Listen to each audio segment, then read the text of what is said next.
Ukraine ఆడుతున్న ఈ double game ను రష్యా చూస్తూ ఊరుకుంటుందా?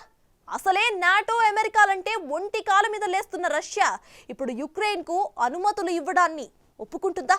చర్చలకు సిద్ధమని చెబుతున్నామనేగా ఇంత ఆలస్యమని రష్యా అనుకుంటే జరిగే పరిణామాలేంటి? దానికి నాటో దేశాలు అమెరికా బాధ్యత వహిస్తాయా? మరి భారత్ చేస్తున్న శాంతి ప్రయత్నాల సంగతేంటి?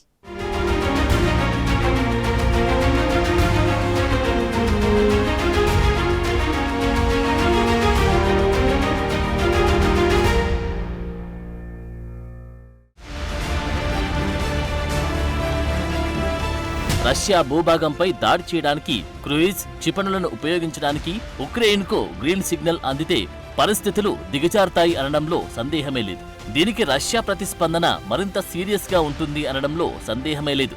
ఇప్పటికే విజృంభిస్తున్న రష్యా ఇకపై రెట్టింపు కోపంతో దూసుకుపోతుంది. దీని పరిణామాలు మరింత దారుణంగా ఉంటాయి. ఒక విధంగా ఇది అణ్వాయుధాలు వినియోగించడానికి రష్యాను ఉసిగొల్పినట్లేనని అంతర్జాతీయంగా ఆందోళన కూడా లేకపోలేదు. అసలు రష్యా తన అణు సిద్ధాంతాన్ని సవరించడానికి ఉక్రెయిన్లో పశ్చిమ దేశాల చర్యలే కారణమని ఇప్పటికే రష్యా చాలాసార్లు ఆరోపించింది. ఇదే విషయాన్ని రష్యా ప్రతినిధి డిమిత్రీ పేస్కోవ్ తాజాగా వెల్లడించారు. ఇక రష్యా అణు సిద్ధాంతంలో ఇటీవల చేసిన మార్పుల గురించి చెప్పకుండా రష్యా అణ్వాయుధాలను ఉపయోగించే విధానంలో కొన్ని మార్పులు చేస్తామంటూ ప్రకటించారు. అయితే ఈ మార్పులు ఉక్రెయిన్, నాటో అమెరికాలకు వ్యతిరేకంగా ఉంటాయి అనడంలో మాత్రం సందేహించాల్సిన అవసరం లేదు. అయితే ప్రస్తుత అణు సిద్ధాంతాన్ని రష్యా అధ్యక్షుడు పుతిన్ 4 ఏళ్ల క్రితం ఏర్పాటు చేశారు. దాని ప్రకారం రష్యా అణ్వాయుధాలను ఉపయోగిస్తే తిరిగి దానిపై అణుదాడి తప్పదు. లేదంటే ఎలాంటి సాంప్రదాయక దాడి అయినా తమ దేశ ఉనికికి ముప్పు కలిగిస్తుంది. అందుకే ఇప్పుడున్న పరిస్థితుల్లో ఇందులో మార్పు తీసుకురావాలని అనుకుంటున్నారు. పశ్చిమ దేశాలన్నీ కలిసి రెచ్చగొడుతున్న తరుణంలో వారి బెదిరింపుల నేపథ్యంలో రష్యా అణు సిద్ధాంతానికి మార్పులు అవసరమని క్రెమ్లిన్ ప్రతినిధి డిమిత్రీ పేస్కోవ్ అన్నారు. రష్యా భూభాగం లోపల దాడి చేయడానికి యునైటెడ్ స్టేట్స్, దాని నాటో మిత్ర దేశాలు అందించిన లాంగ్ రేంజ్ క్షిపణులు గాని ఇతర ఆయుధాలను గాని ఉపయోగించాలని అనుకుంటున్న ఉక్రెయిన్ చర్యలను రష్యా అంచనా వేస్తుందని డిమిత్రీ వెల్లడించారు. అయితే ఉక్రెయిన్ స్పష్టంగా ఆయుధాలను ఉపయోగించే ప్రయత్నం చేస్తుంది. అది రష్యా పరిగణలోకి తీసుకుంటుందని, దానికి తగిన విధంగానే రష్యా ప్రతిస్పందిస్తుందని కూడా డిమిత్రీ హెచ్చరించారు. ఇక ఇదే గనుక జరిగితే విశ్లేషకుల ఆందోళనను నిజం చేస్తూ ఈ వివాదంలో శాంతి రాకపోగా భయంకరమైన విధ్వంసానికి దారితీసే అవకాశముంది.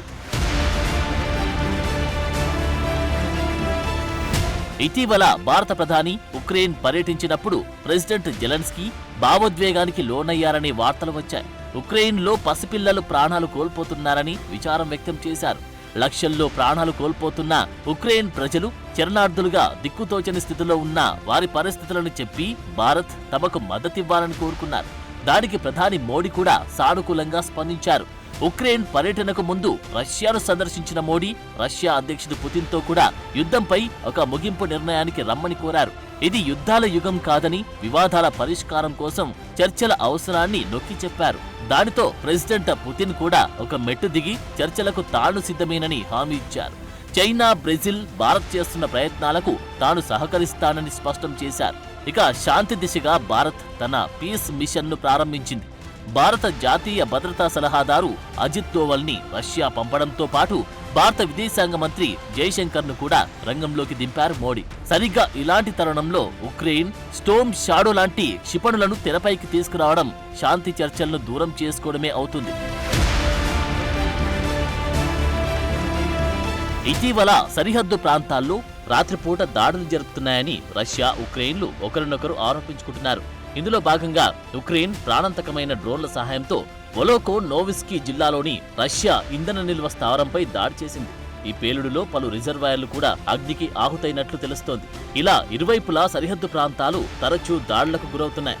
మాస్కో, కీవ్ 2 పౌరులను లక్ష్యంగా చేసుకుంటున్నాయని పరస్పర ఆరోపణలు ఖండిస్తున్నాయి. ఈ దాడుల్లో యుద్ధానికి కీలకమైన మౌలిక సదుపాయాలే టార్గెట్ గా దాడులు జరుగుతున్నాయి తప్ప పౌరులను లక్ష్యంగా పెట్టుకోలేదని 2 దేశాలు చెబుతున్నాయి. సరిగా ఇలాంటి ఉద్రిక్త పరిస్థితుల మధ్య అమెరికా కూడా యూకే మాదిరి తమ ఆయుధాలను స్వేచ్ఛగా వాడుకోవాలని ఉక్రెయిన్కు అనుమతులు ఇవ్వడానికి రెడీ అయింది. ఇరాన్ మాస్కోకు క్షిపణులను అందజేస్తుందనే కారణాలతో మేము కూడా రష్యాకు వ్యతిరేకంగా యుఎస్ తయారు చేసిన లాంగ్ రేంజ్ క్షిపణులను ఉపయోగించడానికి ఉక్రెయిన్కు అధికారం ఇచ్చే అవకాశంపై ఆలోచిస్తున్నట్లు సెప్టెంబర్ 11న ప్రెసిడెంట్ జో బైడెన్ వెల్లడించారు. అయితే దాదాపు అనుమతి ఖాయమవుతుందని కూడా అన్నారు. అయితే ఉక్రెయిన్ రష్యా యుద్ధంలో మధ్యవర్తిగా భారత్ ఉండాలని అమెరికా గత కొంతకాలంగా ఒత్తిడి చేస్తోంది. రష్యాతో అత్యంత స్నేహంగా ఉండి అతి తక్కువ మందిలో భారత్ కూడా ఒకటి కావడంతోనే అమెరికా ఈ ప్రతిపాదనను పదే పదే చేస్తోంది. ఏది ఏమైనప్పటికీ ప్రపంచ శాంతిని కోరుకునే భారత్ ఈ వివాదానికి పరిష్కారం కోసం ప్రయత్నాలు మొదలుపెట్టింది. సరిగ్గా ఈ తరుణంలోనే ఉక్రెయిన్ రెచ్చిపోవడం, దానికి నాటోతో పాటు అమెరికా కూడా తమ ఆయుధాలను వాడడానికి అనుమతి ఇవ్వడం పలు సందేహాలకు కూడా తావిస్తోంది. ఒకవైపు భారత్ను శాంతి కోసం మధ్యవర్తిగా వెళ్లడం ఆహ్వానించదగ్గ విషయమని చెబుతూనే మరోవైపు ఉక్రెయిన్కు ఆయుధాల వినియోగంపై అనుమతి ఇవ్వడం వెనుక ఈ యుద్ధాన్ని ఇలాగే కొనసాగనివ్వాలనే ఆలోచన ఉన్నట్లు తెలుస్తోంది. అందుకే భవిష్యత్తులో రష్యా తీసుకునే కఠిన నిర్ణయాలకు నిస్సందేహంగా అమెరికా, నాటో బాధ్యత వహించాల్సి ఉంటుందని అంతర్జాతీయంగా కామెంట్లు వస్తున్నాయి. ఇటీవల రష్యా అధ్యక్షుడు పుతిన్ కూడా నాటో అభిప్రాయాలపై స్పందించారు. నాటో ఉక్రెయిన్కు తమ ఆయుధాలు వాడుకోమని అనుమతివ్వడాన్ని నాటోతో పాటు అమెరికా, యూరప్ దేశాలు కూడా యుద్ధంలో భాగమవుతున్నాయని భావించాల్సి ఉంటుందని పుతిన్ అన్నారు. ఇలాంటి పరిస్థితుల్లో ఈ సంఘర్షణ మరో రూపానికి దారితీస్తుందని, రష్యా ఎదుర్కొనే హానిని బట్టి నిర్ణయాలు మరింత కఠినంగా ఉండొచ్చని కూడా పుతిన్ హెచ్చరించారు. ఉక్రెయిన్ రష్యా లోపల దాడులు చేయడాన్ని బట్టి నాటో ఈ యుద్ధంలో భాగమైందా లేదా అనేది నిర్ధారిస్తామని పుతిన్ వెల్లడించారు. ఇక తూర్పు ఉక్రెయిన్లో వేగంగా ముందుకు కదులుతున్న రష్యా బలగాలు ఉక్రెయిన్ను ఆక్రమించి తీరుతామని చెబుతున్నాయి. మరోవైపు రష్యా పశ్చిమ సరిహద్దుల్లోని కురుస్క్ రీజన్ను ఉక్రెయిన్ దళాలు ఆక్రమించుకోగా దాన్ని తిరిగి పొందడానికి రష్యా మరిన్ని బలగాలను సిద్ధం చేసుకుంటుంది. ఇప్పుడు ఇరు దేశాలు తమ తమ ప్రాంతాలను రక్షించుకోవడంతో పాటు శత్రువుని కోలుకోలేని దెబ్బ కొట్టాలని తీవ్రంగా ప్రయత్నిస్తున్నాయి. ఇలాంటి తరుణంలో ఉక్రెయిన్ డబుల్ గేమ్ మరిన్ని సమస్యలకు కారణమవుతుందని సందేహాలను కలిగిస్తోంది. ఇక భారత్ చేస్తున్న శాంతి ప్రయత్నాలకు ఉక్రెయిన్ నిర్ణయాలు విఘాతం కలిగిస్తాయి అనడంలో సందేహం లేదు. శాంతి కోరుకునేవారు యుద్ధాన్ని ముగించడానికి ప్రయత్నించాలి తప్ప మరింత ఉధృతం చేసే దిశగా వెళ్లకూడదు. కానీ ఉక్రెయిన్లో రష్యా చేసిన నష్టానికి ప్రతీకారంగా తమ దేశాన్ని కాపాడుకోవడంలో భాగంగా ఉక్రెయిన్ మరింత ప్రభావవంతమైన ఆయుధాలను వాడాలని అనుకుంటుంది. డిఫెన్స్ ను దాటి శత్రుదేశం లోపల కూడా అటాక్ చేయడానికి నిర్ణయించుకుంది. అయితే ఇది శాంతినివ్వకపోగా సంఘర్షణను మరింత పెంచుతోంది. ఇప్పటికీ రష్యా చేస్తున్న అణ్వాయుధ హెచ్చరికలు ఉండనే ఉన్నాయి. కనుక భారత్ చెప్పిన శాంతి సూత్రానికి ఇరు దేశాలతో పాటు అమెరికా, నాటోలు కూడా సహకరిస్తేనే తప్ప శాంతి సాధ్యం కాదు. అలా కాదని ఉక్రెయిన్ ఇలాంటి డబుల్ గేమ్ ఆడితే అది ఒక్క ఉక్రెయిన్కు మాత్రమే కాకుండా యావత్ ప్రపంచానికి హాని చేసే అవకాశం ఉంది. మూడో ప్రపంచ యుద్ధం ముంచుకొచ్చే అవకాశాన్ని మరింత పెంచుతోంది.